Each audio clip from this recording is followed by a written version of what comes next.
రండి, మార్కు సువార్త 11వ అధ్యాయం. అందరు కూడా తీయండి. మార్కు సువార్త 11వ అధ్యాయం 1 నుండి 10 వాక్యాల వరకు నేనే మైక్లో చదువుతున్నాను. మార్కు సువార్త 11వ అధ్యాయము 1 నుండి 10 వరకు ఈ సందర్భాన్ని ఈరోజు ప్రత్యేకంగా మనం ధ్యానం చేయబోతున్నాము. వారు యెరూషలేమునకు సమీపించి ఒలీవల కొండ దగ్గర ఉన్న బేత్పగే బేతనియాను గ్రామములకు వచ్చినప్పుడు ఆయన తన శిష్యులలో 2 చూచి, మీదుట ఉన్న గ్రామానికి వెళ్ళండి, అందులో మీరు ప్రవేశించగానే కట్టబడి ఉన్న ఒక గాడిద పిల్ల మీకు కనబడుతుంది. దాని మీద ఏ మనుష్యుడు ఎప్పుడూ కూర్చుండలేదు. దానిని విప్పి తోలుకొని రండి. ఎవడైనా మీరు ఎందుకు ఇలాగ చేయించు ఉన్నారని మిమ్మల్ని అడిగిన ఎడల అది ప్రభునకు కావలసి ఉన్నది అని చెప్పండి. తక్షణమే అతడు దానిని ఇక్కడికి తోలి పంపునని చెప్పి వారిని పంపెను. వారు వెళ్ళగా వీధిలో ఇంటి బయట తలవాకిట కట్టబడి ఉన్న గాడిద పిల్ల ఒకటి వారికి కనబడెను. దానిని విప్పుచూ ఉండగా అక్కడ నిల్చున్న వాళ్ళు కొందరు, మీరేమి చేయించున్నారు? గాడిద పిల్లను ఎందుకు విప్పుచున్నారు అని వారిని అడిగిరి. అందుకు శిష్యులు యేసు ఆజ్ఞాపించినట్టు వారితో చెప్పగా వారు పోనిచ్చిరి. వారు ఆ గాడిద పిల్లను యేసునద్దకు తోలుకొని వచ్చి తమ బట్టలు దానిపై వేయగా ఆయన దాని మీద కూర్చుండెను. అనేకులు తమ బట్టలను దారి పొడుగున పరిచిరి. కొందరు తాము పొలములను నరికిన కొమ్మలను పరిచిరి. మరియు ముందు వెళ్ళుచూ ఉండిన వారు, వెనక వెళ్ళుచూ ఉండిన వారు, జయము ప్రభు పేరట వచ్చువాడు స్తుతింపబడునుగాక, వచ్చుచున్న మన తండ్రి అయిన దావీదు రాజ్యము స్తుతింపబడుగాక, సర్వోన్నతమైన స్థలములలో జయము అని కేకలు వేయుచూ ఉండిరి. దేవుడు ఈ పరిశుద్ధ వాక్యాన్ని మన కొరకు ఆశీర్వదించి విరిచి వడ్డించును గాక. అందరు చెప్దాం గట్టిగా ఆమేన్. ఈ రోజు ఈ ఆరాధన ప్రపంచమంతటా మట్టల ఆదివారం అనే పేరు మీద, పామ్ సండే అనే పేరు మీద క్రైస్తవ్యంలో ఉన్న దేవుని బిడ్డలైన వారందరూ సెలబ్రేట్ చేసుకుంటూ ఉన్నారు. మట్టల ఆదివారం అని అంటే మట్టలు ఉండాలని రూల్ ఏమీ లేదు, కానీ మట్టల ఆదివారానికి వెనక ఉన్న ఉద్దేశం ఏంటి అని అంటే, యేసు క్రీస్తు ఆ యెరూషలేము పట్టణంలోనికి రాజుగా జయప్రవేశం చేసిన రోజు కనుక, ఇక ఆయన సిలువనెక్కడానికి కొన్ని రోజుల ముందు ఈ ఆదివారాన్ని మట్టల ఆదివారంగా ప్రకటించడం జరిగింది. మట్టల ఆదివారం అనే మాట బైబిల్లో మీకు ఎక్కడ కనబడదు, నెతకొద్దు కూడా. ఇక విన్నారండి, అది ఉండదు. ఎందుకంటే ఆ మట్టలు పట్టుకొని ఆ సండే ఆయన యాజ్ ఎ కింగ్ ఈ entered in to the city, ఆయన సిటీలోనికి ప్రవేశించిన దాన్ని బట్టి దాన్ని అలాగా సెలబ్రేట్ చేయడం ఒక గుర్తుగా పెట్టారు అంతే. దేవునికి మహిమ కలుగును గాక. ఆ రోజుల్లో వారు పాత నిబంధన కాలంలో కూడా రాజుని పట్టణంలోనికి ఇన్వైట్ చేసేటప్పుడు అది సమాధానకరమైన సూచనగా, మేము ఈ రాజుని యాక్సెప్ట్ చేస్తున్నాం అన్నదానికి నిదర్శనగా వారు ఏం చేసేవారంటే మట్టలు పట్టుకొని వారు ఊపుతూ హోసన్న జయగీతాలు పాడుతూ వారిని లోనికి తీసుకుని వెళ్ళడం అనేది వారి ఆనవాయితీ. వారు అలా చేశారు కాబట్టి ఇప్పుడు మనం మాట్లాడుకుని తిరగాలి అని రూల్ ఏమీ లేదు. ఇప్పుడు మన పెద్దలు ఎవరైనా మన గ్రామానికి వస్తే మనం ఎలాగ వాళ్ళకి వెల్కమ్ చెప్తాము? బ్యానర్లు కట్టి స్వాగతం సుస్వాగతం అని బ్యానర్లు కట్టి మన పద్ధతి అది. కాబట్టి వాళ్ళు మాట్లాడుకున్నారు కాబట్టి మనం కూడా మాట్లాడుకోవాలి పాస్టర్ గారు అంటే అవసరం లేదు. హల్లెలూయా. కాబట్టి మట్టల ఆదివారం అనేది దాని యొక్క వెనక ఉద్దేశం అయితే అది. హల్లెలూయా. వారు ఆ విధంగా లోనికి ఆహ్వానం తెలియపరిచారు. అప్పుడు ఆ రాజు వారి వద్దకు వచ్చాడు. చూడండి, మట్టల ఆదివారం యొక్క ముఖ్య ఉద్దేశం ఏంటంటే, మీ రాజు మీ వద్దకు వచ్చుచున్నాడు అనేది జకర్యా ప్రవచనం. ఆ ప్రవచనాల నెరవేర్పు కోసమే ఈ యొక్క ఆదివారాన్ని ఆ విధంగా ప్రకటించారు. జకర్యా 9:9 ఆ మాట ఉంటుంది. ఎందుకంటే ఆదిలోనే ప్రవక్తలు ప్రవచించారు. రాజు ఆ సిటీలోకి ఎంటర్ అవుతున్నప్పుడు ఎట్ట జరుగుద్ది, ఏం జరుగుద్ది అనేది 9:9 ఉంటుంది అన్నమాట. ఇంతకీ విషయం ఏంటంటే, దాని ఉద్దేశం ఏంటంటే, అందరు నాతో పాటు చెప్పండి, మీ రాజు మీ వద్దకు వచ్చుచున్నాడు. ఇది దీని సారాంశం. ఇప్పుడు యేసయ్య మన మధ్యలోనికి రావాలంటే మనం ఏం చేయాలి? ఉదయకాలం సండే స్కూల్ పిల్లలకి చెప్తే ఈ మాట చెప్పాను వాళ్ళకి కూడా. ఏంటంటే, మీ రాజు మీ మధ్యలోనికి రావాలంటే ఏం చేయాలి? సియోను నివాసులారా, సంతోషంగా ఉండి మీరు పాటలు పాడండి, నేను మీ వద్దకు వచ్చి మీ మధ్యలో నివాసం చేస్తానన్నాడు. మనము దేవుని స్తుతించి పాటలు పాడి ప్రభుని ఆరాధిస్తే దేవుడు మన మధ్యలోనికి దిగి వస్తాడు. తర్వాత మత్తయి సువార్త 18లో మనకు తెలిసిన మాట, ఇది ప్రసంగం కాదు, జస్ట్ వాట్ ఈజ్ వాట్ అనేది ఒకసారి మీకు గుర్తు చేయాలని చెప్తున్నాను. అక్కడ ఎక్కడ 2-3 నా నామము పేరట కూడి ఉంటారో నేను వారి మధ్యలోనికి వస్తాను అన్నాడు. ఆయన నామం పేరట మనం ప్రార్థన చేసి ఆయన నామం పేరట ప్రభుని స్తుతిస్తే యేసయ్య మన మధ్యలోనికి వస్తాడు. దేవునికి మహిమ కలుగును గాక. ఇట్లారండి, యేసయ్య పాటలు పాడినప్పుడు, ప్రార్థనలు చేసినప్పుడు, ఇంకా వాక్యం అంటే ప్రవచన సారం. అందుగురించి మత్తయి సువార్తలో ఏమని ఉన్నదంటే, ఒకసారి ఆ మాట కూడా చదువుతుంది. మత్తయి సువార్త 21వ అధ్యాయంలో, మత్తయి సువార్త 21వ అధ్యాయము 4వ వాక్యములో, ప్రవక్తల వలన చెప్పబడినది నెరవేరునట్లు ఇది జరిగేను. ఎట్లరండి, అప్పుడు ఏంటి అది జరిగింది? ఏంటి? రాజు భారవాహనక పశువు పిల్ల అయిన గాడిదనెక్కి వచ్చాడు అనేది జరిగింది. ఎలాగా? ప్రవచన సారం. అంటే ప్రవచన సారం అంటే ఏంటి? ఈ వాక్యం ప్రవచన వాక్యం. అందు గురించే దేవుని వాక్యాన్ని హృదయపూర్వకంగా చదివితే మీ వద్దకు ఎవరు వచ్చినట్టు వింటున్నారండి. అందు గురించి రోమాపత్రిక 10వ అధ్యాయంలో మనం చదువుతాము, వాక్యము మీ యొద్దను, 10వ అధ్యాయము 8వ వాక్యం అదేమని చెప్పుచున్నది? వాక్యము మీ యొద్ద ఉండాలి, అది మీ నోట్లోకి రావాలి, అది మీ హృదయములో ఉండాలి, అది మీకు విశ్వాస వాక్యంగా ప్రకటించబడుతుంది. గట్టిగా హల్లెలూయా అని చెప్పండి. అందు గురించేనండి, వాక్యం ఎక్కడైతే ఉంటుందో అక్కడ యేసయ్య ఉన్నట్టు లెక్క, ప్రార్థన ఎక్కడైతే జరుగుద్దో అక్కడ యేసయ్య ఉన్నట్టు లెక్క. ఇప్పుడు రాజు మన పట్టణంలోనికి లేక మన గ్రామంలోనికి లేక మన గృహములోనికి లేక మన జీవితంలోనికి రావాలంటే ఈ 3 జరగాలి. ఏది? వాక్యం. ప్రవచన వాక్యం ఏమి చెప్పుచున్నది? నీ రాజు సాత్వికుడే వస్తున్నాడు. ఆ వాక్యం ఎక్కడో లేదు, నీ యొద్ద, నీ నోటిలో, నీ హృదయంలో ఉంది. అందు గురించి ఆ హృదయంలో ఉన్న వాక్యం డెవలప్ అవ్వడం కోసం ప్రతిరోజు వాక్యం చదవాలి. హల్లెలూయా. వాక్యం చదివే వాళ్ళ దగ్గరికి దేవుడు దిగి వస్తాడు. 2, ప్రార్థన. ఆయన నామం పేరట 2-3 ఆయన నామం పేరట ప్రార్థించే చోటుకి దేవుడు దిగి వస్తాడు. 3, జకరియా ప్రవచనంలోనే చదివాము, సియోను నివాసులారా మీరు సంతోషంగా ఉండి పాటలు పాడండి, నేను మీ మధ్యలోనికి వచ్చి నివాసం చేస్తానన్నాడు. ఆయన మన దగ్గరకు వచ్చేది పాటలు పాడుతున్నాడు. అందు గురించి మన కుటుంబంలో కుటుంబారాధన జరగాలి. కుటుంబారాధన జరిగితే ఏమేమి జరుగుతాయి? పాటలు పాడతాం, ప్రార్థన చేస్తాం, వాక్యాన్ని గుర్తు తెచ్చుకుంటాం. అప్పుడు యేసయ్య మన కుటుంబాల్లో ఉంటాడు. హల్లెలూయా. ఇప్పుడు ఇంతకీ మట్టలాదివారపు దినమున as a king he entered into the city of Jerusalem. యెరూషలేం సిటీలోనికి ఆయన వచ్చినప్పుడు ఆయన ఎలా వచ్చాడు, ఏం చేశాడు అనే దానిలో నుండి ఒక మాట ఈరోజు మీ ముందుకు తీసుకుని రావాలని పరిశుద్ధాత్ముడు నన్ను సిద్ధపరిచి మీ ముందుకు తీసుకుని వచ్చారు.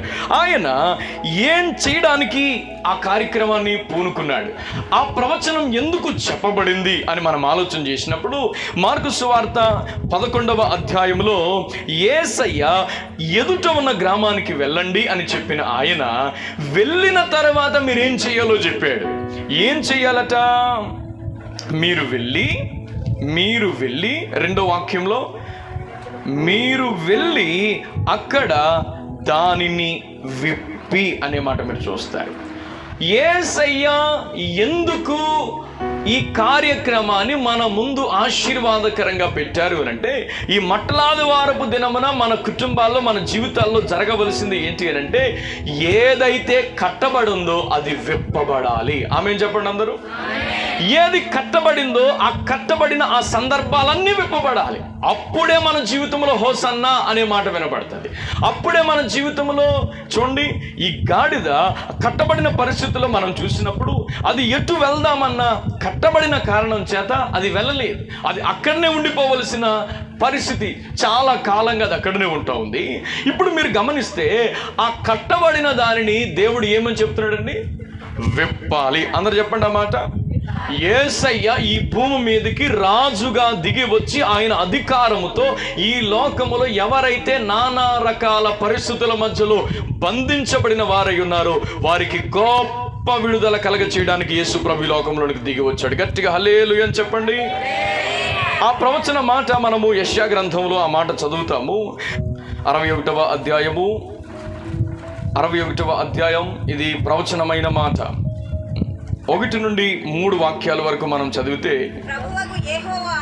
ప్రభువగు యెహోవా ఆత్మ నా మీదికి వచ్చి ఉన్నది, దీనులకు సువర్తమానము ప్రకటించుటకు యెహోవా నన్ను అభిషేకించెను. చూడండి, నలిగిపోతున్న హృదయము గల వారిని దృఢపరచడానికి, చెర అనంటే బంధకముల చేత బంధించబడిన వారికి విడుదలను ప్రకటించడానికి, చెర మాత్రమే కాదు, ఆ చెరలో నుండి బయటకు వచ్చి కూడా చాలా మంది బంధించబడిపోతున్నారు, వారికి విముక్తిని ప్రకటించడానికి, యెహోవా హితవత్సరం మన దేవుని ప్రతిదండన దినం ఒకటి ఉందని ప్రకటించడానికి, దుఃఖాక్రాంతులందరినీ ఓదార్చుటకు, సియోనులో దుఃఖించు వారికి ఉల్లాస వస్త్రాలు ధరింప చేయడానికి, బూడిదకు ప్రతిగా పూదండను, దుఃఖమునకు ప్రతిగా ఆనంద తైలమును, భారభరితమైన ఆత్మకు ప్రతిగా స్తుతి వస్త్రాన్ని వారికి ఇచ్చుటకు ఆయన నన్ను పంపి ఉన్నాడు. దేవునికి మహిమ కలుగును గాక. యేసు ప్రభు రాజుగా ఎందుకు ఆయన ఈ లోకములోనికి రావలసి వచ్చింది అనంటే, కట్టబడిన గాడిదలు, గాడిద అనంటేనే విలువ లేనిది. గాడిద అనంటేనే మీరు గమనించండి, ఏదైనా అనవసరమైన పని చేస్తే మన నోటంట వచ్చేది ఆ గాడిద పని చేయకోకుండా ఉంటే అనే మాట అంటాం కదండి. ఎవరైనా ఎదిగినా వాళ్ళు ఏమి ఉపయోగకరంగా లేకపోతే అడ్డ అంటారు కదండి. ఇలాంటి మాటలన్నీ ఎవరికి పలుకుతారు? గుర్రానికి పలకరు, ఏనుగుకి పలకరు, దేనికి పలకరు, దీనికే పలుకుతారు. ఎందుకనంటే మానవ జీవితం భూమి మీద విలువ లేనిదిగా, మానవ జీవితం భూమి మీద ఏ ఉపయోగం లేనిదిగా అపవాదిగాడు మార్చడానికి యేసు ప్రభు పోలికలో పుట్టిన వ్యక్తులను, యేసు ప్రభు ఆత్మచేత నడిపించబడుతున్న వ్యక్తులను, యేసు ప్రభు తన స్వహస్తాలతో చేసుకొని ఆశీర్వదించిన వ్యక్తులను ఆశీర్వాదం లేకోకుండా బంధించాడట. ఆ బంధకాల్లో ఎన్నో సంవత్సరాల నుంచి కట్టబడి ఉంటే ఇప్పుడు యేసయ్య అంటాడు, మీరు ఎదుట ఉన్న గ్రామానికి వెళ్ళండి, అక్కడ బంధించబడిన ఒక గాడిద పిల్ల మీకు కనబడుతుంది. ఇప్పుడు మీరు దానిని ఏం చేయాలి? విప్పాలి. ఆ విప్పకపోతే, ఇప్పుడు మనం 61 యెషయాలో మనం చదివామే, విప్పకపోతే దాని జీవితంలో మిగిలిపోయేది ఏంటి అనంటే, అక్కడ మీరు చూస్తారు, నలిగిపోతున్న హృదయం, చెరలోనికి వెళ్ళిపోయిన జీవితం, బంధించబడిన అనుభవం, ఇట్న్నారండి దుఃఖాక్రాంతమైన జీవితాలు, ఇట్న్నారండి బూడిదలో పోసిన పన్నీరు, దుఃఖము, భారభరితమైన ఆత్మ. ఎంతసేపు ఆ లైఫ్ అనేది ఎలా మారిపోతుంది అంటే, ఆ కట్లు విప్పబడకపోతే ఆ కుటుంబ పరిస్థితి అయినా, ఆ జీవితం పరిస్థితి అయినా, ఆ మైండ్ ఎంత ఆలోచిద్దాం అనుకున్నా ఏదో ఒకటి బంధించేస్తూ ఉంటుంది. నిలబడదాం అని అనుకుంటారు, కానీ ఇదంతా జరిగించేది ఎవరు? చాలామంది ఏమనుకుంటారంటే, ఇంక మేము ఇలా ఉండడం దేవుని చిత్తమేమోనండి, ఏంటి నలిగిపోయి ఉండడం దేవుని చిత్తం, ఆ దుఃఖంలో ఉండడం దేవుని చిత్తం, ఆ బాధలో ఉండడం దేవుని చిత్తం, ఆ వ్యాధులతో బాధపడడం దేవుని చిత్తమా, ఫెయిల్ అయ్యి విపరీతమైన నిందలు పడడం దేవుని చిత్తమా, అయ్యి బాబా ఆ టెస్ట్ చేశారండి అది ఫెయిల్ అయిపోయింది, ఈ టెస్ట్ చేశారండి ఇది ఫెయిల్ అయిపోయింది, ఇది ఇంక దేవుని చిత్తమేమోనండి, అది దేవుని చిత్తమా? అసలు యేసు ప్రభు భూమి మీదకి వచ్చిందే ఆయన రాజుగా నీ మీద కూర్చుని ఊరేగడానికి, ఆయన రాజుగా నీకు ఏ విజయం అయితే వినబడట్లేదో ఆ విజయము నీలో కలిగించడానికి, విజయ వీరుడైన దేవుడు విడిపించడానికి లోకంలోనికి వచ్చాడు. గట్టిగా చప్పలు కొడుతూ యేసు ప్రభు నామాన్ని గొప్ప చేద్దాం. గట్టిగా గట్టిగా హల్లెలూయా. విడిపించబడాలి. ఈరోజు మొట్టమొదటి మాట ప్రభు నాకు ఇచ్చి మీతో చెప్పమన్న మాట, ఖచ్చితంగా మీరు విడిపించబడాలి. ఆ బంధకాల నుంచి మీరు విడిపించబడకపోతే ఇంకేం జరుగుద్దంటే, ఆ విడుదల లేదు. కాబట్టి ఎంతసేపు చేసినా, కట్టురాడిని కట్టేసిన గేదె చూడండి, ఆ పైన ఆ బయట ఎన్ని తిరుగుతున్నా, దీనికి మాత్రం తిరగాలని ఉన్నా తిరుగుతుంది. అది తిరుగుదామన్నట్టు ఇది తిరుగుదాం మొదలెడితే అట్టా తిరిగి మళ్ళీ అక్కడికే వస్తుంది. ఎందుకు? కట్టేస్తుంది కాబట్టి. మీరు గమనించండి, ఏనుగు ఎంతలా ఉంటుందా, ఎంత సైన్తో కడతారు దాన్ని. ఎంతలా ఉన్న దాన్ని ఎంత సైన్తో కడితే దానికి పురుకోసేసి కట్టినా కానీ ఇంక బయటికి వెళ్తాయి. ఇంకా ఎందుకంటే దాని ఫీలింగ్ ఏంటంటే, నన్ను కట్టేశారు, నన్ను కట్టేశారు, నన్ను కట్టేశారు. కొన్ని రోజులకి జూలో కొట్టు వేయకపోయినా అక్కడి నుంచి ఉంటుంది. అది కారణం ఏంటంటే, చాలా సంవత్సరాల నుంచి నా పరిస్థితి ఇదే కదా. చాలామంది జీవితంలో కార్యం జరగకపోవడానికి రీజన్ ఏంటో తెలుసండి. 1 సంవత్సరం చూశారు, అవ్వలేదు. 2వ సంవత్సరం చూశారు, అవ్వలేదు. 3వ సంవత్సరానికి ఎవరు కట్టకలు దాళ్ళ కట్టేసుకుంటున్నారు. అక్కడే నుంచి ఇంక మేము ఇంతే కదండి, మా పరిస్థితి ఇంతే కదండి. దుఃఖించే జీవితం, బాధపడుతున్న జీవితం, నిందపడుతున్న జీవితం, అవమానపడుతున్న జీవితం. అందు గురించి యేసుప్రభు అంటున్నాడు, ఆయన అక్కడుండి ఈ బంధకాల్లో ఉన్న దాని గురించి మాట్లాడుతున్నాడు. ఏ శిష్యులారా, మీరు అర్జెంటుగా మీరు మీ ఎదుట ఉన్న గ్రామానికి వెళ్ళండి, అక్కడ కట్టబడింది ఒకటి ఉంది, విప్పండి. వెళ్ళి గట్టిగా హల్లెలూయా చెప్పండి. ఖచ్చితంగా విప్పండి. ఎందుకయ్యా? అది నాకు కావాలి. ఆ బంధకములో ఉన్న దానిని నేను ఊరేగించాలనుకుంటున్నాను. ఆ కలవరాల మధ్యలో బ్రతుకుతున్న దానిని నేను కలవరాలు తొలగించాలనుకుంటున్నాను. దుఃఖమునకు ప్రతిగా పూదండను, అవమానానికి ప్రతిగా ఆనంద తైలాన్ని నేను ఇవ్వాలని కోరుకుంటున్నాను. కాబట్టి మీరు విప్పండి అని చెప్పాడు. గట్టిగా హల్లెలూయా చెప్పండి. గట్టిగా హల్లెలూయా. లూకాసు వార్తలో ఒక వ్యక్తి మనకు కనబడతారు.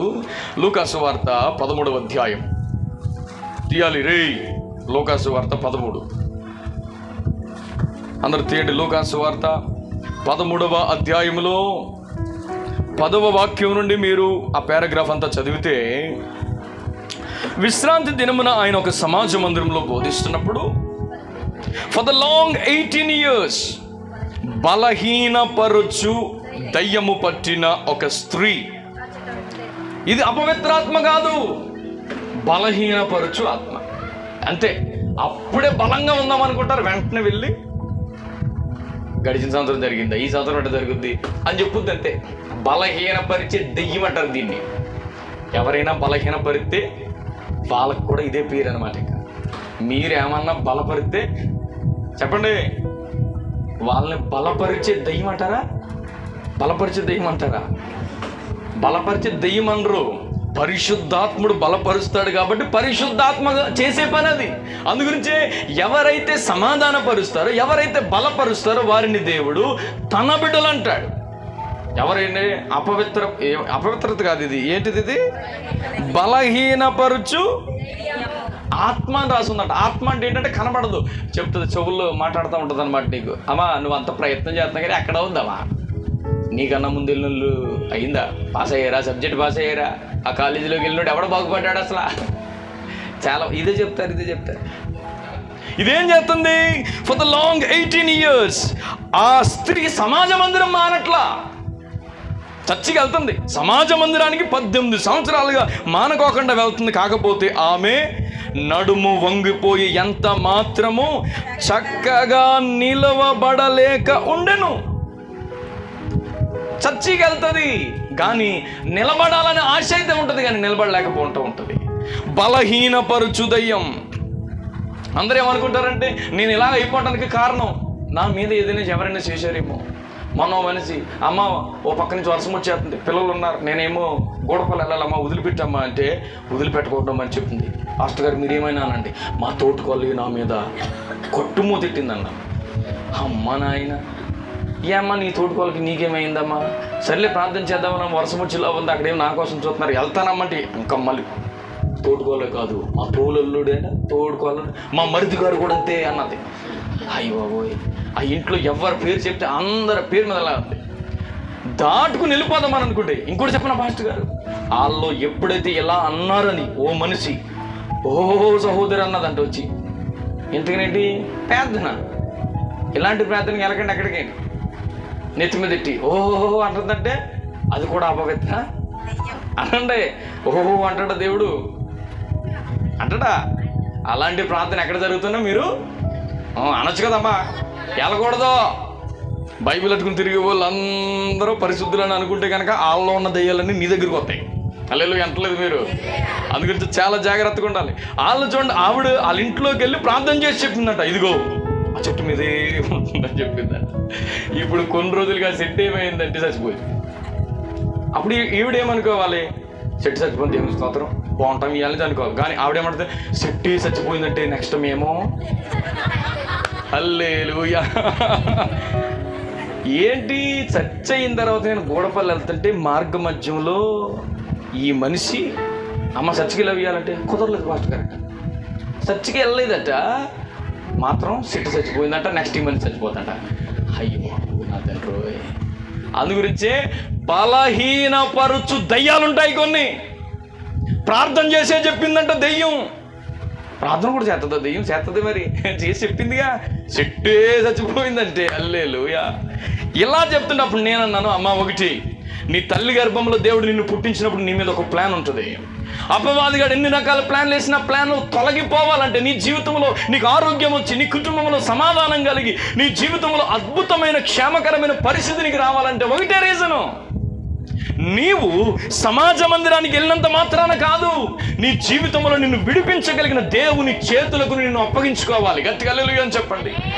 ఇప్పుడు కట్టిపుతున్నప్పుడు చెప్పండి అయ్యా, ఎంతకాలంగా నేను మొత్తం మీద ఇప్పుకోలేకపోతున్నాను, ఇప్పండి అయ్యా అని అప్పగించుకోవాలి కదండి.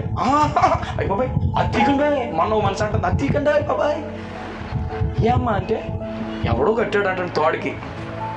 ఈ మధ్యలో మాకు తెలిసిన ఒక కుటుంబంలో ఏంటి బుడ్డోడికి ఏంటి నల్లతోడు కట్టారు ఏంటి అని అడిగాం. మరి అడగాలి కదండి, ఇలా చెప్పడానికి ఉపయోగపడుతుందని. హల్లెలూయా.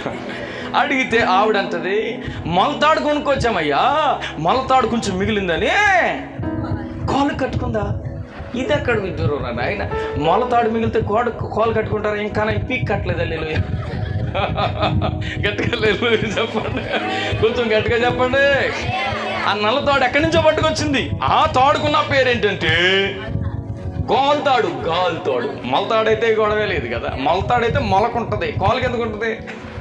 కాలు కట్టిన తాడు కాలుతాడే అవుతుంది కదా, మొలతాడు ఎందుకు అయ్యిద్ది? హల్లెలూయా. గాలి తాడంట. గాలికి తాళ్ళు కడతారా? నగరం దాటి వెళ్తా ఉంటే గాలి తాళ్ళు ఎట్టినారండి, కట్టబడునానుంది. గాలికి తోడెట్ట కడతాడయ్యా ఈడు? మీరు కట్టండి. ఇక్కడ గాలి ఉందా లేదా? ఇక్కడ ఉందా లేదా గాలి? కట్టి చూడండి ఒకసారి, అవుద్దా అవదా? హల్లెలూయా అని చెప్పండి. చాలా మంది అందుగురించి ఈ బలహీనపరచు ఆత్మ ఏం చేస్తుందంటే, తాడు కట్టుకుంటే పని అయ్యిద్ది, కాలు కట్టుకుంటే పని అయ్యిద్ది. మనం మా దైవజనులు మా ఆత్మీయ తండ్రి చెప్తున్నారు, ఆడు తాగి తాగి తాగి తాగి ఆడు చచ్చిపోతే తానం చేయంతంటే పీక్కోటి ఉందంట, జపకోటి ఉందంట, మొలకోటి ఉందంట. ఈడేమో ఇన్ని కట్టుకున్నా చచ్చిపోడు ఈడు. హల్లెలూయా.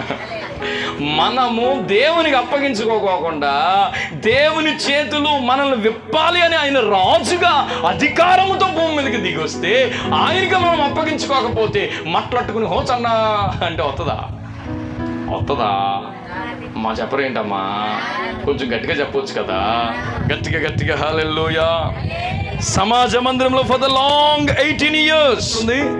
10వ వాక్యంలో, విశ్రాంతి దినమున ఆమె ఒక సమాజ మందిరములో ఎట్నారండి 18 సంవత్సరాల నుండి బలహీనపరచు దయ్యం ఆమెను పట్టుకుని ఎంత మాత్రము చక్కగా నిలువలేకుండా నడుమంతా వంచేసి ఆమెను బలహీనత పరుస్తూ ఉంటే, 12వ వాక్యం, యేసు ఆమెను చూచి రమ్మని పిలిచి, అమ్మా నీ బలహీనత నుండి విడుదల పొందు అని చెప్పగానే ఆమె చక్కగా నిలవబడి దేవుని మహిమపరచడం ప్రారంభించింది. గట్టిగా హల్లెలూయా అని చెబుదాం. గట్టిగా గట్టిగా గట్టిగా గట్టిగా హల్లెలూయా. అసలు ఎందుకు ఆమె బంధించబడింది, ఎలా బంధించబడింది అని అంటే, ఎందుకు విడుదల లేకోకుండా ఉన్నది అని అంటే 16వ వాక్యంలో 13-16లో ఉంటుంది. ఇదిగో 18 ఏండ్ల నుండి సాతానుగాడు ఆమెను బంధించాడు. యాక్చువల్గా ఆవిడ ఆధార్ కార్డు ఏమో అబ్రహాం కుమార్తె అని ఉంది. ఆధార్ కార్డులో ఏముందండి? She belongs to Abraham genealogy. అబ్రహాముకు సంబంధించిన వాళ్ళందరూ ఆశీర్వదించబడిన ప్రజలు కదా. అబ్రహాము దేవుడు ఏం చేశాడు? నీ నుండి వచ్చే జనములన్నీ ఆశీర్వదించబడతారన్నారు. నీ సంతతి వారు పగవారిగా విని స్వాధీనపరుచుకుంటారు అన్నారు. నువ్వు అడుగు పెట్టిన ప్రతి స్థలాన్ని నేను ఆశీర్వదిస్తాను అన్నాడు. నిన్ను ఆశీర్వదించే వారిని నేను ఆశీర్వదిస్తాను, నిన్ను శపించే వారిని నేను శపిస్తాను, నీకు నేను తోడుగా ఉంటానని చెప్పిన ఆశీర్వాదం ఎవరిదండి? అబ్రహాముది. ఈమె ఆధార్ కార్డు ఏమో సన్ ఆఫ్, డాటర్ ఆఫ్ ఏమనుంది? అబ్రహాం అని. ఆధార్ కార్డు ఏమో అబ్రహాం గారు కుమార్తె ఉంది, కానీ పనులన్నీ ఏమో ఎవరి వాళ్ళు జరుగుతున్నాయి? అపవాదిగాడు బంధించేసాడట. అక్కడ రాయబడి డైరెక్ట్గా సాతాను బంధించిన అబ్రహాము కుమార్తె. ఈ రోజును కూడా ఒకవేళ మీరు దేవుని మందిరంలో ఉండి ప్రార్థన చేస్తూ కూడా ఏదైనా బంధకాలు మిమ్మల్ని బంధించి ఉంటే, ఇదే శుభవర్తమానము కలిగిన దినం. యేసయ్య రాజుగా మన మధ్యలోనికి ప్రవేశించాడు. ఎందుకో తెలుసా? మన బంధకాలన్నీ విప్పడానికి. గట్టిగా హల్లెలూయా అని చెప్పండి. కొంచెం గట్టిగా చెప్పండి హల్లెలూయా. అపవాది బంధించిన ప్రతి బంధకం నుండి మిమ్మల్ని విడిపించి ఆయన మీ మీదకి వచ్చి, ఆయన వెళుతున్నప్పుడు ఇప్పుడంట ఈ గాడిద వెళతా ఉంటే, కిందకి నడుతావేమో, కింద నడుద్దామంటున్నారు. ఎవరిని? గాడిదని అన్నారు. అనండి, ఎవరిని? కింద నడుద్దు అంటున్నారు. లోనున్న రొగ్గట్టుకు వచ్చేసేస్తున్నాడు. అయ్యి బాబు, రొగ్గు ఎందుకు రా బాబు? ఊరు బాబు, నువ్వు నీకోసం కాదు. ఎందుకు? నీ నెత్తి మీద ఒక ఆయన కూర్చున్నాడు రా బాబు, దానికోసం. హల్లెలూయా. ఈరోజు నీ జీవితంలో దేవుడు గొప్ప ఘనతనివ్వాలని కోరుకుంటున్నాడు. గట్టిగా హల్లెలూయా చెప్పండి. మీరు అనుకోవచ్చు, మా కుటుంబంలో అంతా పరిస్థితులు అంతా తారుమారుగా జరుగుతున్నాయండి, ఆరోగ్యాలు తారుమారైపోయాయండి, పరిస్థితులు తారుమారైపోయి ఏమైపోయి మీరు బాధల్లో ఉన్నా కానీ ఈరోజు ఈ రాజు మన మధ్యలోనికి భారవాహకమైన మన మీద కూర్చోవాలని కోరిన వాడై, మన బంధకాలు విడిపించడానికి మన కొరకు ఆశ కలిగిన వాడై, అమ్మా ఏ బంధకాలను ఉన్నావో అని సమాజ మందిరంలో నిలిచి ఆయన బంధకాల్లో బంధించబడిన ఆ వ్యక్తిని పిలిచి అంటాడు, విడుదల పొందు. గట్టిగా చెప్పండి. ఖచ్చితంగా ఈరోజు మన మధ్యలో ఎవరు ఏ ఏ పరిస్థితుల మధ్యలో మీ మనసు బంధించబడిందో, ఏ ఏ పరిస్థితుల మధ్యలో సంవత్సరాల తరబడి ఈ పరిస్థితిగా జరగదని మిమ్మల్ని మీరే బంధించేసుకుంటున్నారు, నజరేయుడైన యేసు నామములో ఈ పగటి పూట విడుదల కలుగునుగాక. దేవుడు విడిపించాడు. ఆమె దేవుని మహిమపరిచిందట. తర్వాత మార్కు సువార్త 5వ అధ్యాయంలో మనందరికీ బాగా తెలుసు. 5వ అధ్యాయంలో, మార్కు సువార్త 5వ అధ్యాయంలో గెరాసేనుల దేశంలో ఆయన అద్దరిన ఉన్న ఆ సముద్రాన్ని దాటి గెరాసేనుల దేశానికి వచ్చినప్పుడు దోణి దిగగానే అపవిత్రాత్మ, ఇప్పుడు చూడండి, పట్టిందంటే ఏం చేసిందండి? పట్టుకొని ఉంది, ఇంకా నుదులు పెట్టట్లా. అపవిత్రాత్మ పట్టిన ఆడు ఎప్పుడైతే ఆ అపవిత్రాత్మ వాడిని బంధించిందో ఆడెక్కడికి వెళ్తున్నాడంటండి? సమాధుల దగ్గరే ఉంటున్నాడంట. వాడు సమాధుల్లో వాసం చేసేవాడు. సంకెళ్ళతో ఆడిని ఎవ్వడు బంధించలేకపోతున్నారు. పలుమార్లు కాళ్ళకు చేతులకి సంకెళ్ళేసి బంధించిన సంకెళ్ళన్నీ తెంచుకుని కాలి సంఖ్యలు తుత్తునీయులుగా చేసేసి ఎవ్వడును వానిని సాధుపరచలేకపోయెను. వాడు ఎల్లప్పుడూ రాత్రింబగళ్ళు సమాధుల్లో, కొండల్లో, చూడండి ఆడి లక్షణాలు ఎలా ఉన్నాయి చూడండి. కేకలు ఎత్తున్నాడంట, ఆడిగాడే కొట్టేసుకుంటున్నాడంట. చింటున్నారా? ఇలాంటి పరిస్థితుల మధ్యలో ఎవరైనా ఉంటే మనం వాళ్ళని చూసి చూడగానే గుర్తుపెట్టుకోవలసింది, అపవాది వారిని ఏం చేశాడు? బంధించాడు. ఊరికే కేకలు. చాలామంది ఏముండదు, ఊరికే ఎందుకు అలా గరిచేస్తున్నాడు ఆడు. ఏంటంటే మీరు గుర్తుపెట్టుకోండి, ఎక్కువ కేకలేసే వాళ్ళ దగ్గర హల్లెలూయా అని చెప్పండి. ఇప్పుడు ఖచ్చితంగా ఆడి దగ్గరలో ఉంటాడు అనమాట. ఊరికే కేకలు. మళ్ళా తను తానే గాయపరుచుకుంటున్నాడంట. అంటే అర్థం ఏంటి? సిగరెట్ తాగొద్దురా అంటే తాగుతాడు, సీరియల్ చూడొద్దురా అంటే చూస్తాడు, బూతులు తిట్టొద్దురా అంటే తిడతాడు. ఎందుకు గొడవ అంటే ఎండో అసలు అర్జెంట్గా వెళ్ళిపోవాలా. అపవిత్రాత్మ బంధించిందట. ఈయన్ని సాధు చేద్దామని కొన్ని రోజులు, రే ఒక్క 10 రోజులు ఉండరా అని బంధించారంట. ఒక 10 రోజులు ఏం కాదు, ఈ బట్టలు మార్చుకో, ఈ బట్టలు వేసుకో, ఒక 10 రోజులు ఈ బట్టలు వేసుకో, సెట్ అయిపోతావు, మొత్తం సెట్ అయిపోతావు. ఒక 10 రోజులు వేసారు, బట్టలు వేసి బంధించారు. బట్టలు వేసి బంధింతే ఆడు చూసిన వాళ్ళల్లా తల్లే అంటున్నాడు. ఏంటి 10 రోజులు బంధింతే వింటున్నారండి? ఆడిని ఆ బట్టలు వేసి బంధించారు. ఆ బట్టలు వేసిన రోజులు నాతోటి 10th క్లాస్ చదివిన పిల్లవాడు ఒకడు ఉన్నాడు. వాళ్ళ అమ్మ చెప్తా ఉండదు, ఈడేమి బాగుపడేలో లేడు. ఆయన ఇంటికి వచ్చి వాళ్ళ తాత మిగిల్చిన సుట్టంతా ఈడు తినేస్తున్నాడు. ఏది 10th క్లాస్లో సంగతి చెప్తున్నాను నేను. ఆడు బాగుపడాలని వాళ్ళ అమ్మ ఏం చేసింది తెలుసండి? వాళ్ళ అమ్మ కూడా ఈడికి కూడా బట్టలు వేసింది, బంధించింది. ఆ బట్టలు వేసి బంధించి ఆడేం చేశాడు తెలుసండి? పగలందరి ముందునేమో ఒకలాగా మాట్లాడి, సాయంకాలం అయినప్పటికీ వాళ్ళ తాత అక్కడ ఇట్టాడు, మళ్ళీ తినేస్తాడు. ఇటు ఆ బట్టల్లోనే ఉండి, అయ్యి బాబు బ్రవ్వ, సేమ్ అదే బ్యాచ్ ఈడును. ఆడిని ఎన్ని సంఖ్యలు అంటే 21 రోజులు ఉండరా, 40 రోజులు ఉండరా, 50 రోజులు ఉండరా అని బంధిస్తున్నారు. ఆ బంధించిన రోజులే మాట అంటున్నాడు. తర్వాత మాట లేదు, మనిషి లేదు. హల్లెలూయా. అసలు నువ్వైనా ఉండాలి, నేనైనా ఉండాలంటున్నాడు. హల్లెలూయా. అయ్యి బాబోయ్, మామూలుగా లేదు.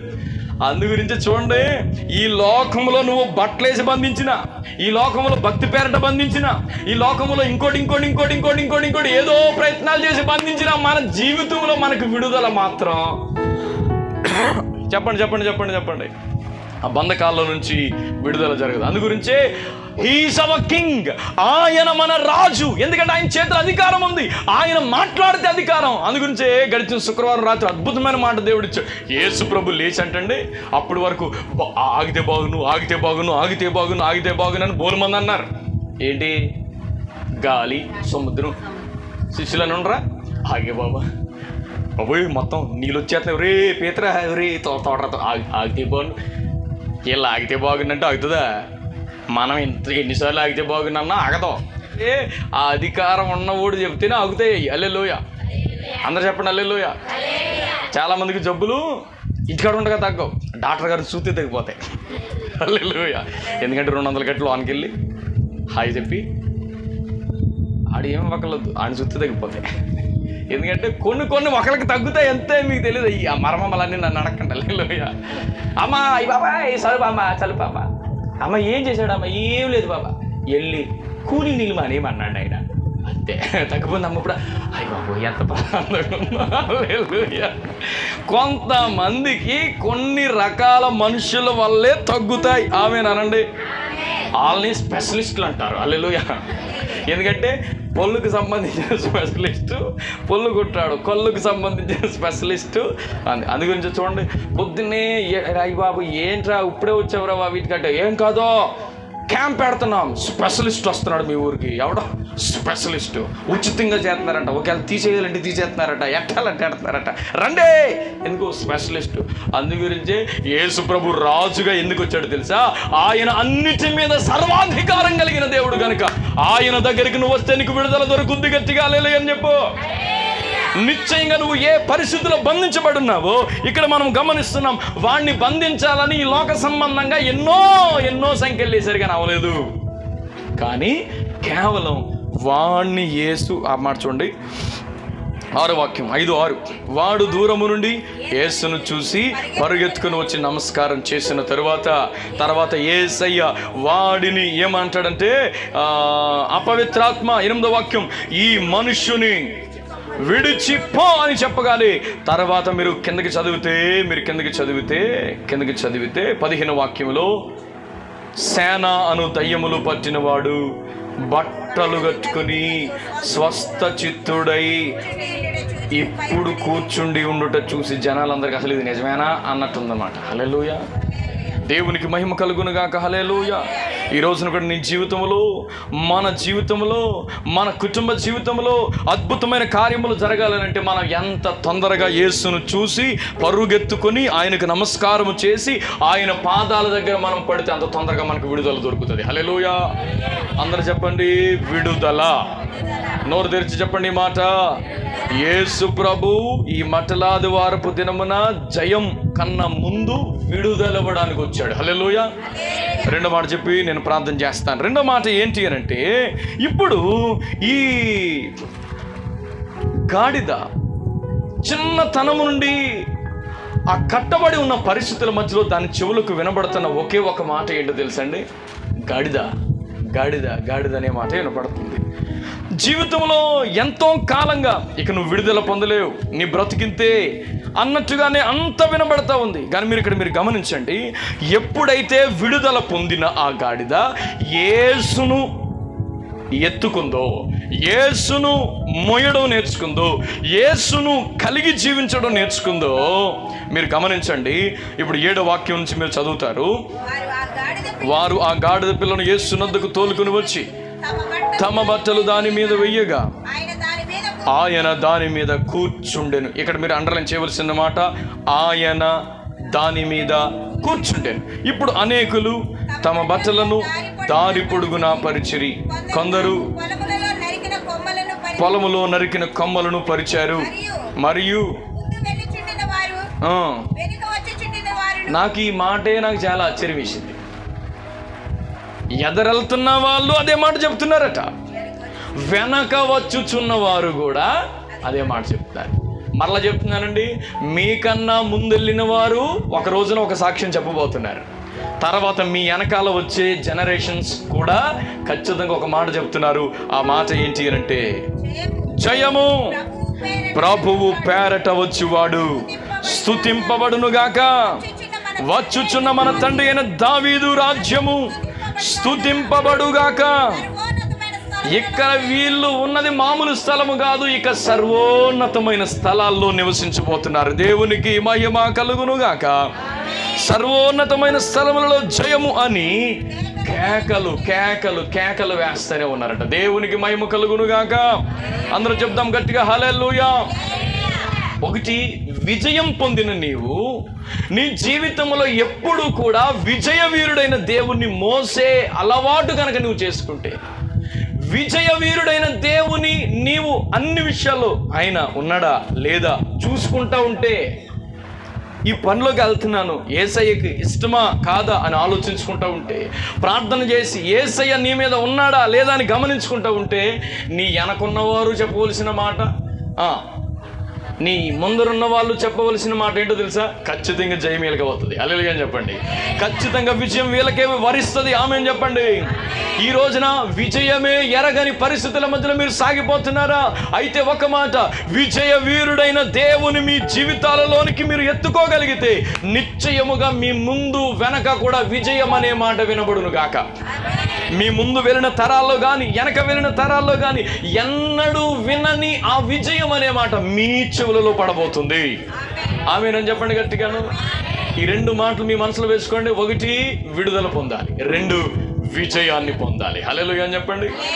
అందుగురించి యాకోబు చూడండి, తన జీవిత కాలంలో చిన్నతనం నుండి కూడా యాకోబుకున్న ఆశ ఏంటో తెలుసండి? నేను విజయం పొందాలి. ఇదే ఆశ అండి. యాకోబు అనే భక్తుడి గురించి మీరు తర్వాత చదువుకోండి ఆదికాండ గ్రంథంలో. యాకోబు ఏం చేసినా అలా అనగాడు, కూరడిగాడు అనుకోండి వచ్చి, ఏంటి సంగతి, బుల్లెట్ ఎత్తావా లేదా అడుగుతాడు. ఏంటంటే అంత రిచ్ మెయింటెనెన్స్ ఉండాలి. ఎవరికి చెప్పండి, కొంచెం గట్టిగా అనొచ్చు కదా. యాకోబుకి ఎప్పుడు ఆశ, నేను ముందుండాలా. ఏంటి కూర వండాడు చాలా, అప్పటికి మరి మరి నిన్నటి ఆయిల్ చేశాడు, మొన్నటి ఆయిల్ చేశాడు, కొంచెం మరి ఎక్కువ కలర్ వచ్చేసింది మొత్తానికి. హల్లెలూయా. ఆ స్మెల్ వచ్చేదంటే ఇంకా యాసవు అప్పుడే కష్టపడి వచ్చాడేమో. ఒరే అది జ్యేష్ఠత్వం ఉంటే నువ్వే తీసేసుకోరా బాబు, ఎదుగు వచ్చారు బాబు, ఆ కూర ఎట్రా బాబు అని మొదలు కూర తినేసాడు. ఈడు ఏం చేసినా కలిసి రావాలి వీడికి. ఎవడికి? వీడికి పోని జ్యేష్ఠత్వాన్ని పొందుకున్నాడు. ఏమన్నా మనస్ఫూర్తిగా బతకగలుగుతున్నాడా? ఇంట్లో లేని పోని తలకాయ కూడా అంత వచ్చిపట్టింది. హల్లెలూయా.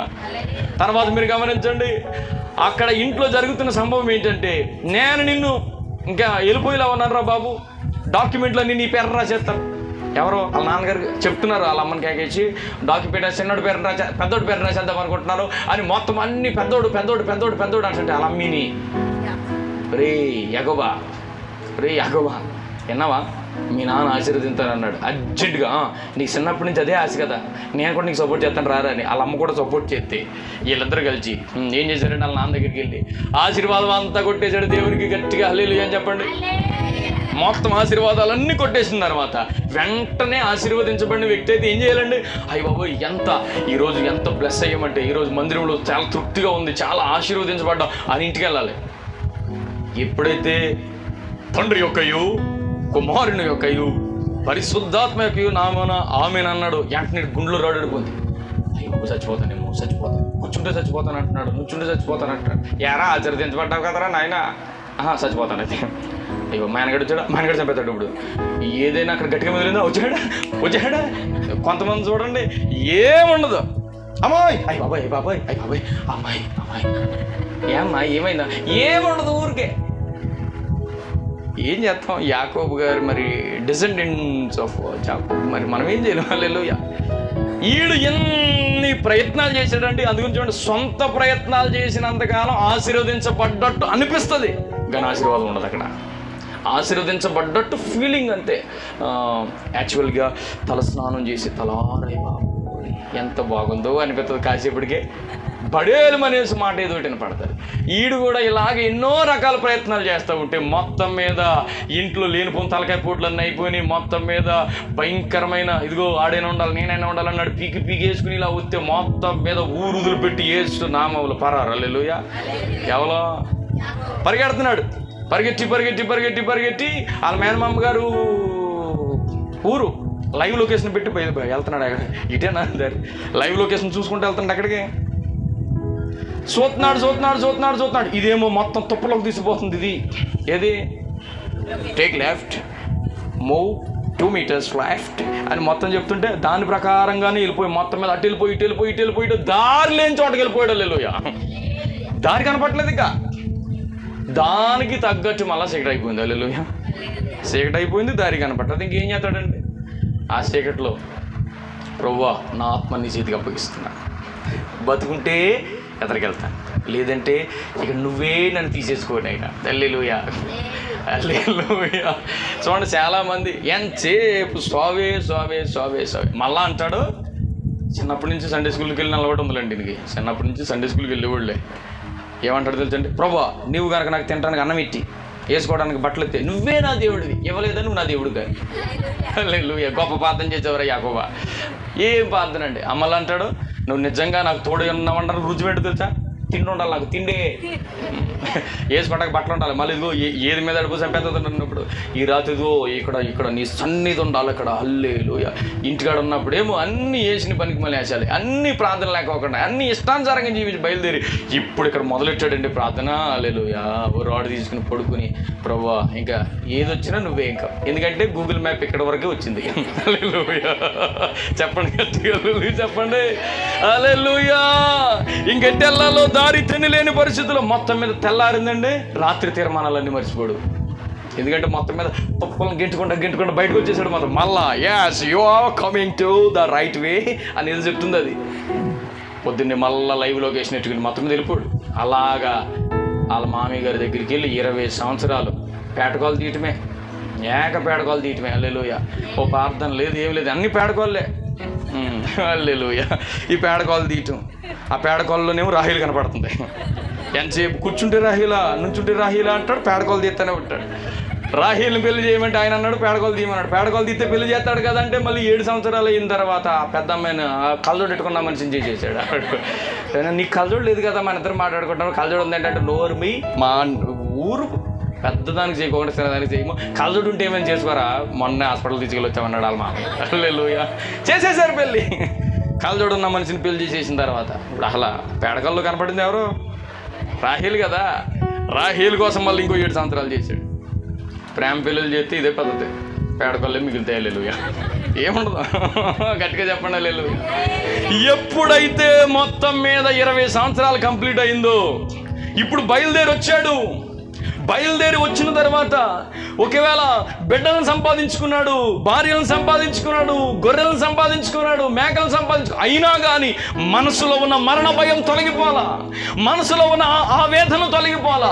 వెంటనే అలా బయలుదేరుతూనే ఉన్నాడు. కొంచెం వాళ్ళ ఇంటి దగ్గర అయినప్పటికీ మరలా మా ఆయన నన్ను చంపేస్తాడేమో, ఇక నా జీవితం అయిపోద్దేమో అనే వేదనలో ఉన్నప్పుడు, అలాంటి పరిస్థితుల్లో భయంకరమైన ఇబ్బందులు ఉన్నప్పుడు అక్కడ ఒక స్థలానికి వచ్చాడు. ఆ స్థలంలో పడి ఎట్టినారండి, అక్కడ పడి వాళ్ళందరినీ పంపించేశాడు. ఎవరిని? అమ్మా లేయమ్మా నువ్వు ఎదరెళ్ళు, నెక్స్ట్ రాహేలమ్మా నువ్వెళ్ళు. తర్వాత అందరినీ ఎదరికి పంపించేసిన తర్వాత అక్కడ రాయబడి ఉంటుంది మాట, యాకోబు ఒక్కడు మిగిలిపోయాను. దేవునికి మహిమ కలుగును గాక. యాకోబు ఎప్పుడైతే ఆ యబ్బోకు అనే రేవు దగ్గర ఆగి అక్కడ ప్రార్థన చేయడం ప్రారంభించాడు, అక్కడ మనం చూస్తాం హోషేయలో కూడా ఆ మాట రాసి ఉంది. ఆ మాట ఏంటి అని అంటే, యాకోబు జీవితంలో ఎప్పుడు విజయమే ఎరుగని ఆయన ఒక్క రాత్రంతా ప్రభు పాదాలు పట్టుకున్నందుకు అద్భుతమైన విజయాన్ని ఇచ్చి పడేశాడు. గట్టిగా హల్లెలూయా అని చెప్పండి. అందరు గట్టిగా చెప్పండి హల్లెలూయా. అందరూ చిన్నప్పటి నుంచి యాకోబు యాకోబు యాకోబు అనే సాక్ష్యం వినబడతా వచ్చింది. ఎప్పుడైతే యేసయ్య పాదాలు పట్టుకుని రాత్రంతా గోజాడడం మొదలు పెట్టాడు, యాకోబును దేవుడు ఇశ్రాయేలు చేసేసాడు. గట్టిగా హల్లెలూయా చెప్పండి. ఆ ఇశ్రాయేలు పేరును ఉపయోగించిన దేవుడు ఒక దేశం కింద మార్చేశాడు. గట్టిగా హల్లెలూయా చెప్పండి. ఇశ్రాయేలు అనే పేరు జనాంగాలుగా మార్చేశాడు. గట్టిగా హల్లెలూయా అని చెప్పండి. ఇదంతా ఎలా జరిగింది? దేవుని ప్రార్థించుట ద్వారా. గట్టిగా హల్లెలూయా చెప్పండి. దేవుని ప్రార్థించడం అంటే యేసయ్యను కలిగి ఉండడం. ఈ గాడిద యేసయ్యని కలిగి ఉంది కాబట్టి ఎప్పుడు వినని మాట వినబడుతుంది. ఎదురున్న వాళ్ళు అదే మాట మాట్లాడుతున్నారు, వెనకాల ఉన్న వాళ్ళ మాట అదే మాట్లాడుతున్నారు. ఖచ్చితంగా విజయం నీదే. హల్లెలూయా. ఈ రోజును కూడా ఒకవేళ నీ జీవితంలో విజయాన్ని పొందక అవమానాల మధ్యలో ఇబ్బందుల మధ్యలో కొనసాగుతున్నావేమో, ఈ యొక్క శ్రేష్టమైన శుభకరమైన దినమందు ప్రభు నీతో నాతో మాట్లాడాలని నిశ్చయించిన ఒకటే ఒక మాట, నువ్వు మొట్టమొదటిగా విడుదల పొందు. ఏదైతే నిన్ను కట్టేసిందో, సంవత్సరాలు జరగలేదని నిన్ను నీవే కట్టేసుకున్నావో, ఒకవేళ నీ మనసు ఆలోచించవలసినదిగా ఆలోచించుకోకుండా మనసు కట్టివేయబడిందో, హృదయం కట్టివేయబడిందో, చుట్టూ ఉన్న వాళ్ళు కూడా ఒకవేళ కట్టేసిన పరిస్థితుల మధ్యలో నీకు కనబడుతున్నా, యేసయ్య నీ కొరకు వర్తమానం పంపుతున్నాడు. ఇదిగో నువ్వు కట్టబడున్నావన్న సంగతి ఆయన దృష్టించాడు కాబట్టి శిష్యులను అంటున్నాడు, ఎదురుగున్న గ్రామానికి వెళ్ళండి, అక్కడ కట్టబడిన స్థితిలో ఉన్న ఒక గాడిద ఉంది, దాన్ని మీరు ఏం చేయాలి? ఇప్పుడు చెప్పండమ్మా, విడుదల కలగ చేయాలి, విప్పాలి. ఎప్పుడైతే విప్పబడిందండి, యేసయ్య దాని మీద కూర్చోవడం స్టార్ట్ చేస్తాడు. ఎప్పుడైతే కూర్చోవడం స్టార్ట్ చేశాడో ఎన్నడూ విన్నని విజయం మారుమోగిపోతుంది. ఇంకా హల్లెలూయా అని చెప్పండి. జీవితంలో ఎప్పుడు వినలేదండి, నీ కర్మ, నీ జీవితం వింతే, నువ్వంతే, నువ్వు ఏదో చేసి ఉంటావు అని అన్న వాళ్ళందరూ ఒక్కరోజు కూడా విజయం అనే మాట వినపడలా. ఎప్పుడైతే యేసయ్యను మోస్తూ ముందుకు వెళ్తా ఉందో, దాని నడిచే స్థలాలు మారిపోతున్నాయి, అది వింటున్న మాటలు మారిపోతున్నాయి. ఈ రోజున కూడా నీ జీవితంలో ఏ మాట అయితే నువ్వు వినాలని ఆశపడి అలసిపోయావో, ఈ యొక్క మధ్యాహ్నం మందు, ఈ శుభకరమైన సాయంకాలం మందు నా దేవుడు నీ జీవితంలో ఏదో ఒక గొప్ప కార్యం చేయడానికి నేను ఇక్కడికి తీసుకొని వచ్చాడు. ఆ బంధకాలన్నీ విప్పి నీ జీవితంలో విజయం ఇవ్వాలని దేవుడు కోరుతున్నాడు. ఉన్న పాటున మీ అంతటా మీరు, ప్రభు ఆత్మ మన మధ్యలో సంచారం చేస్తున్నాడు. ఆయన ఇప్పుడు ఇప్పుతాడు. ఆయన విప్పుతున్నప్పుడు, యేసయ్య నన్ను విప్పండి, ఈ బంధకాల నుంచి బయటకు తీసుకొని రండి అని పూర్తిగా మీరు ప్రభువుకు అప్పగించుకోండి. యేసయ్య చేతుల్లో మీరు ఒదిగిపోండి.